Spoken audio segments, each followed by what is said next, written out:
Which is the best running shoe to get you your fastest time this year? 4 shoes, 4 days, 1K flat out in each. There can only be one winner.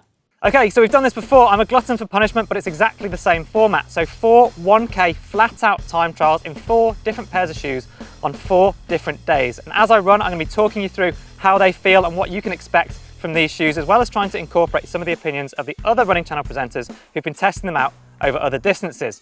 So the 4 shoes that we've got are the Nike Vaporfly 3, the On Cloudboom Echo 3, the ASICS Metaspeed Sky Plus, and the Hoka Rocket X2. Not the world's most scientific test, I appreciate I'm a sample size of 1. I'm going to do my best to give you some insight into what the shoes feel like. Okay, the On Cloudboom Echo 3, I want you to tell me in the comments whether you'd agree with me that these are potentially the best looking super shoes out there, but broadly that's irrelevant because I don't know whether that translates in any way into speed. Let's find out.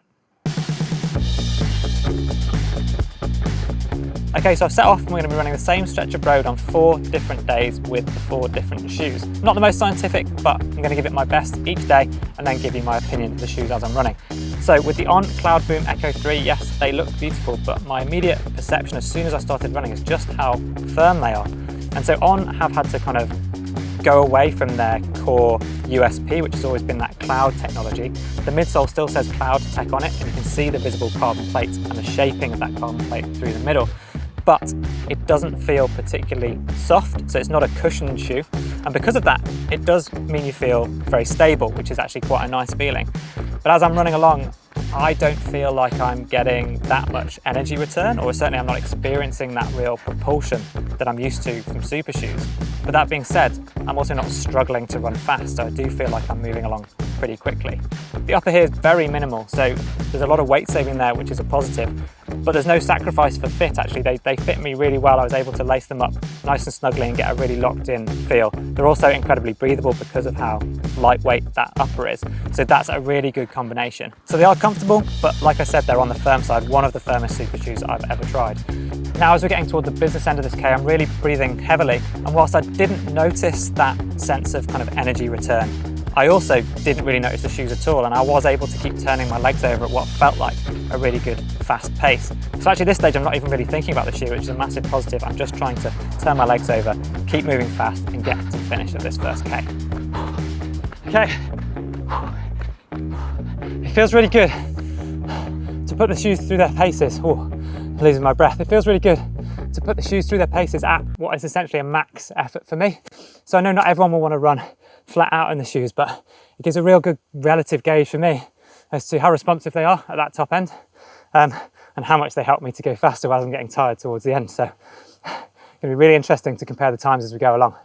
Okay, now it's the Nike Vaporfly 3, so the next iteration of the original super shoe. I'm really excited to get going with this. So this is the latest iteration in the famous Nike Vaporfly series. And my first impressions on putting it on and starting to run is that I really struggled with the fit, actually. The offset lacing on the very breathable upper just meant with a very narrow foot that I struggled to get it to feel secure enough across my forefoot. It was fine, really locked in across the arch, but actually it just felt too roomy for me. So if you have got a wider forefoot, then you might be okay there, but just bear that in mind. They fundamentally changed the shape of the midsole and the design here, so it is quite a big shift and it feels totally different. One of the first things that you notice when you put the original Vaporfly on is it, even just sitting down trying them on, it felt like it was propelling you forwards, and that actually seems to have gone here. So the combination of the fit and the midsole has made them significantly less responsive for me and feel a lot slower. In fact, as we're getting into the middle of this effort, I really feel like I'm having to dig quite deep to generate the pace, whereas it felt in the previous versions that they actually generated a lot of that pace for you with the shape of the plate and the combination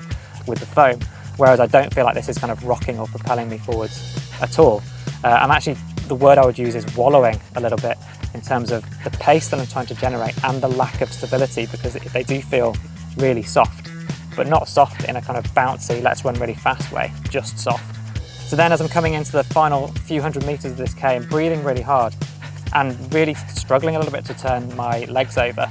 And I feel like I'm the one battling to really generate pace, to really keep my legs going, to lift my knees, to keep working as I'm really starting to get tired. And that energy return that I would expect to come to the fore at this point just isn't there. Another one ticked off. And really interestingly, because I was really excited about these ones, I think overall they've let me down a little bit. Definitely not third time lucky for Nike. I think if I had my pick, I would go back to the first or the second iteration of these shoes. These look beautiful, they definitely don't feel as fast. Now we've got the Hoka Rocket X2. So supposedly a really good balance between cushioning and propulsion and responsiveness. So I can't wait to find out. Well, I can, I don't really want to run 1K all out, but let's go.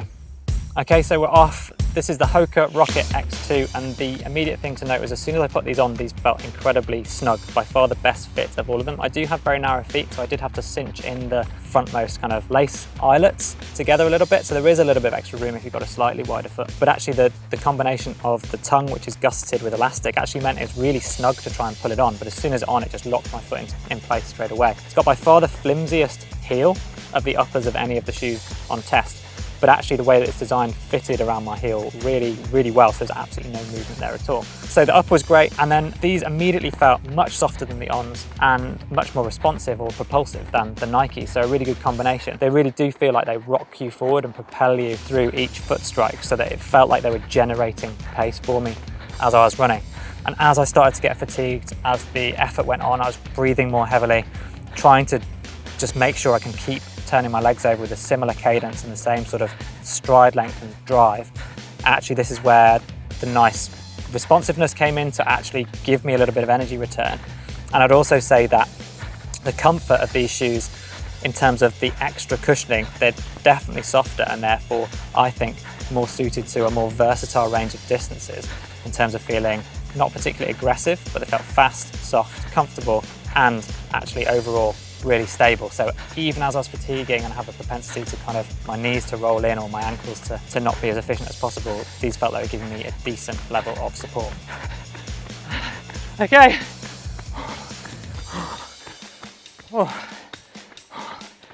Okay, glad to have that on the bag. Tired now, but all our effort done. Felt really good. They felt really good. Okay, fourth and last one, ASICS Metaspeed Sky Plus. Let's get this done. I'll be glad to see the back of this test. Let's get going.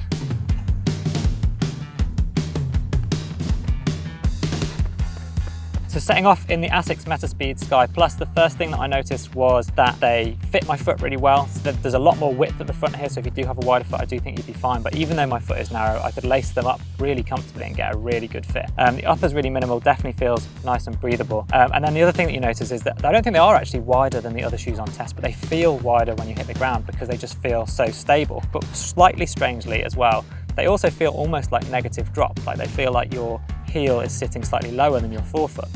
And one thing I would say is they're not as firm as the Ons, but they're definitely not as soft and responsive as the Hokas or as soft as the Nikes, so the second firmest in this test. And they don't really feel like a super shoe in terms of as I was running and really getting up to my pace, they didn't feel like they were giving me that much back. They felt the least like a super shoe because they didn't feel like they really rocked you forward in any way, or that the plate and foam combination was kind of providing that propulsiveness. In fact, actually, I felt by far the most flat-footed in these shoes. That's what I immediately noticed, and that meant that I was struggling to generate pace and to really rock forward and through onto my toes and drive off.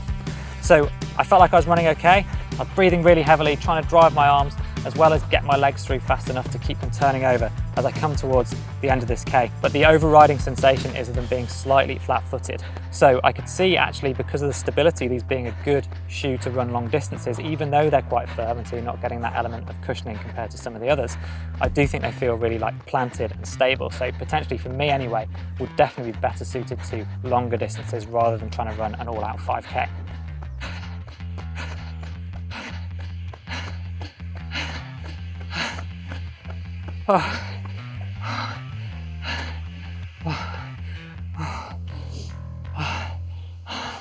I'm glad that's done. Test complete. These definitely didn't feel the fastest, but I missed my watch at the end. So I think we better go and recap the results.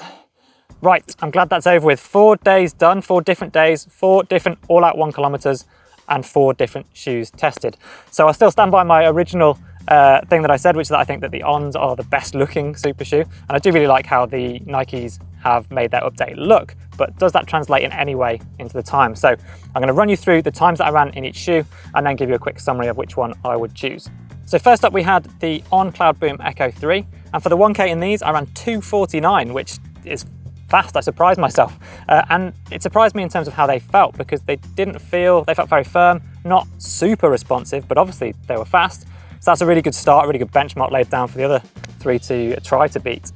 Then the Nikes, and perhaps no surprise based on what I was saying after my run there, these ran 2:57, so a full 8 seconds slower than the Ons, and I think that's how they felt. Ultimately, I feel like if I was going to choose a Nike shoe to run in, I'd go back to the first or second versions of the Vaporflies. Then next up we had the Hokas, the Rocket X2. These felt great, a really good balance for me, and actually bear in mind how personal the choice of super shoe is because of the way that you run, your mechanics, the speeds that you're running at as well. But for me, a great balance of cushioning and responsiveness. And these were 250, so a fraction of a second really slower, less than 1 second when we come down to the tenths, slower than the On, but they were slightly slower. And then the final shoe was the ASICS. And these kind of sat in the middle actually, so these were 253. So that is 4 seconds slower than the On, 3 seconds slower than the Hokas, but 4 seconds faster than the Nikes. So then it comes down to which one I would choose. And I think that even though these were a fraction faster, I would choose the Hokas, the Rocket X2, just because for me, they felt like they had the best balance of fit, comfort, because they did feel the most comfortable of all 4 of them, I would say, and then that responsive bounce that felt like it was giving me energy back. So those would be my choice. And if you haven't seen the video where I tested 4 very different shoes in a slightly more glamorous location in Lanzarote, then you should check that out here, because I put them through their paces, and you might have another range of shoes that you might want to add to your potential shopping list.